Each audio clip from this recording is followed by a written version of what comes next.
I drove up here to spend the day with you and your last day here on earth, as you put it. But we knew that you had beaten this cancer. You want to tell me a little bit about what you did? What foreign colleges told you couldn't do? I believed.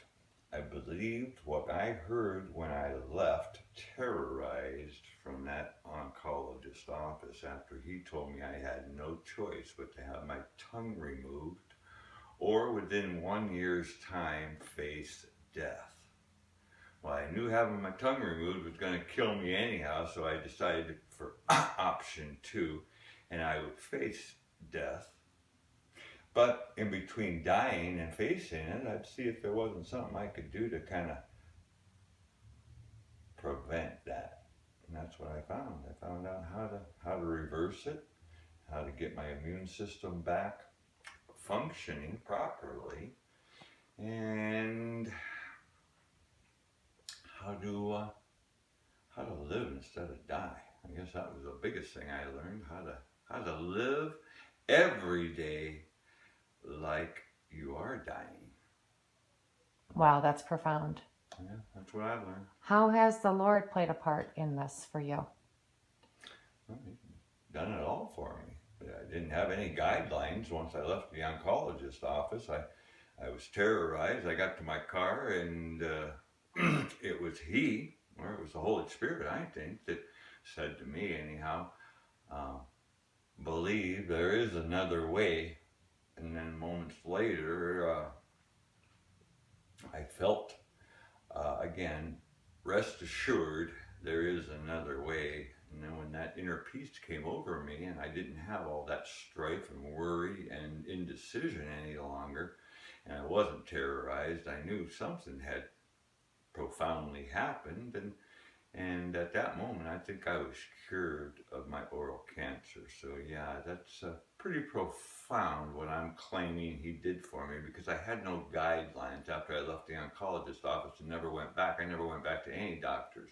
I stayed in my home and in my at my computer and in my kitchen. I was able to learn how to boost my immune system, and through lifestyle change, research, proactivism, and the will to live instead of the want to die is why I am still here.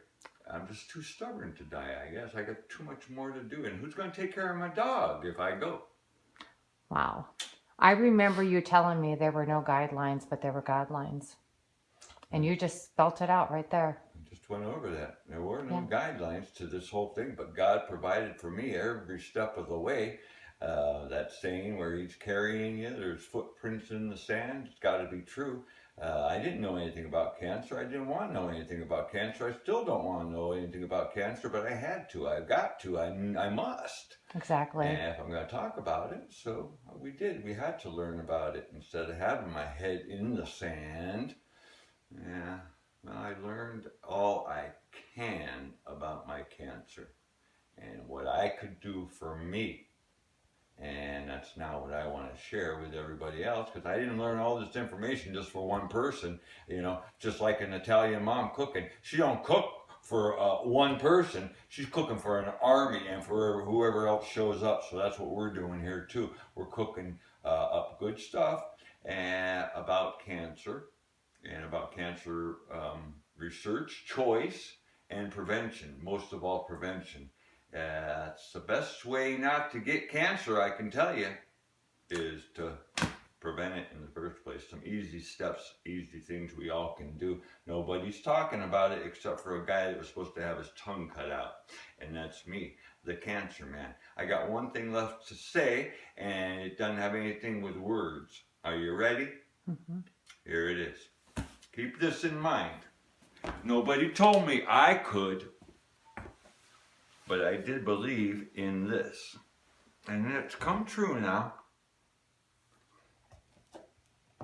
I believed that I could take the bite out of my oral cancer, and I did.